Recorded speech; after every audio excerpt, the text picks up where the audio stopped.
ఇక రాష్ట్రంలో పంచాయతీ పాలనను గాడిలో పెట్టేందుకు సన్నద్ధమైంది ప్రభుత్వం. ప్రతి గ్రామ పంచాయతీకి పక్కా భవనాలను కట్టించేందుకు నిర్ణయించింది. ఇందులో భాగంగా 1000 పంచాయతీ భవనాలు మంజూరు చేసింది.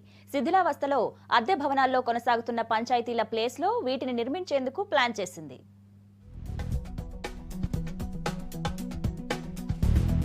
పంచాయతీలను డెవలప్ చేసేందుకు రెడీ అయింది రాష్ట్ర సర్కార్. సరైన సౌకర్యాలు లేక అద్దె భవనాలతో నెట్టుకొస్తున్న గ్రామ పంచాయతీలకు పక్కా బిల్డింగ్లు నిర్మించాలని డిసైడ్ చేసింది.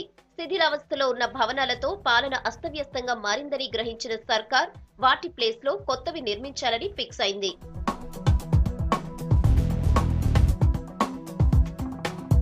వెయ్యి కొత్త గ్రామ పంచాయతీ భవనాలను నిర్మించాలని నిర్ణయం తీసుకున్నారు పంచాయతీ శాఖ మంత్రి కేటీఆర్.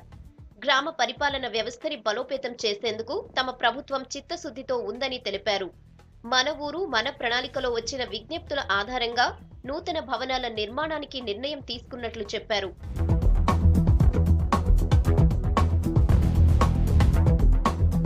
ప్రతి గ్రామానికి పంచాయతీ భవనం ఉండాలన్నదే తమ లక్ష్యమన్నారు మంత్రి కేటీఆర్. భవనాల మంజూరుకు సంబంధించి రేపు అధికారికంగా జీవో విడుదల చేస్తామన్నారు. రాష్ట్రంలో 8695 గ్రామ పంచాయతీలుండగా అందులో 344 పంచాయతీలకు భవనాలు లేవన్నారు.